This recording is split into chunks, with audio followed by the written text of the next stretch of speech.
So I want to talk to you a little bit about your feet. One thing that's really common is people have a condition called pronation. And what that is instead of the feet coming down properly even and coming off even, the bottom of the foot is what we call pronated. It flexes inward. So when it flexes inward, it will cause the foot to angle outward. You can commonly see that in the wear pattern of your shoes. So you take the bottom of the shoes and you'll see it wears much greater on the outside of the shoe on the inside. So what that means is someone's coming down on the outside and then they're rolling this way. So that can cause knee pain, hip pain, and even back pain. So instead of your leg gliding like this, your entire body torques. So the foot goes in, it'll cause pain in the inside of the foot, the inside of the knee, the outside of the hip. So a common thing for this to do is there's some stretches to do, but also some foot adjustments. And I'm going to demonstrate a few of those. Now what most people don't know, half the bones in your body are in your hands and feet. So I did a previous video on carpal tunnel and on the wrist, and so this is a very similar type of treatment. But one thing is look at the shoe or stand barefoot and see if your arch is there and if your feet are straight. If not, they're going to be turned out. You'll see that collapse. And again, that's going to cause rotation. So every step, the body's going to be turning and turning and turning. It's going to be wearing those ligaments out. So we look at the feet right here, and you can see this is of Lori's. So her feet are angled about the same. Now, if someone lays down and one leg is outward like this, then that commonly means there's a hip problem. There's a rotation in the hip. It will cause it to deviate. That will cause pronation. We look at the heel. Is there a proper arch right through here? And then the movement.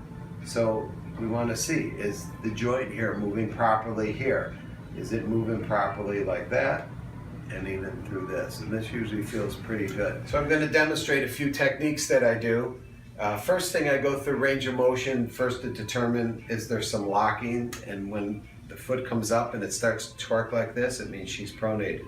I'm going to go inside and out. If someone sprains their ankle, they might have some tenderness there.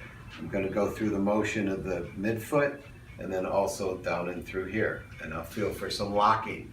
When there's locking, those joints are jammed, they won't function right. So the first technique we do is a nice separation. And what that is where the leg comes down right into this ankle mortise joint. It gets jammed up from all the pounding. We separate that, it allows better function. Second technique is there's just a twist in through here, and then a pull in the midfoot. Again, sometimes there's popping or cracking in through there. And then the toes.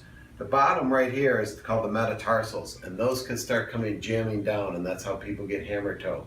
So we want to make sure that is evened out. So it's just a little thrust underneath, and you can hear sometimes a little popping. Some people pull the toes, that's not quite the way to do it. We go like this, here, here. Same thing on both feet.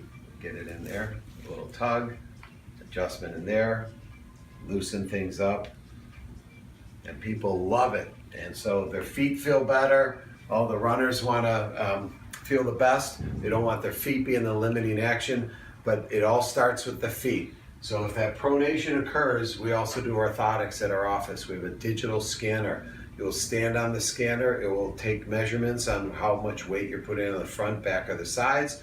And it's also a dynamic scan. So you'll walk across this scanner. It takes 3,000 images. You should land with your fifth toe first, so it goes 5, 4, 3, 2, 1. Some people will land forward and it'll torque, and all those little things you do that you may get by day to day just by walking, when you start running, it elevates that. So all of a sudden those little problems become a big problem and a big symptom.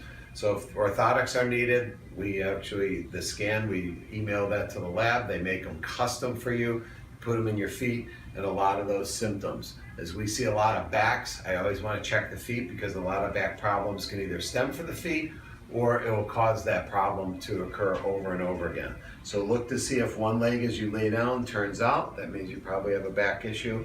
You can also look at the two bones right in the middle here to see if they're in alignment, and those two kind of knuckle bones down here should be in. If one's shorter than the other, get your back checked by the chiropractor. But also as us sports chiropractors, we can look at your shoulders, your ankles, your hips, your knees, and especially your feet. So if that's something that interests you, give us a call at East Bank Chiropractic. We'll be happy to take a look at you. Thanks.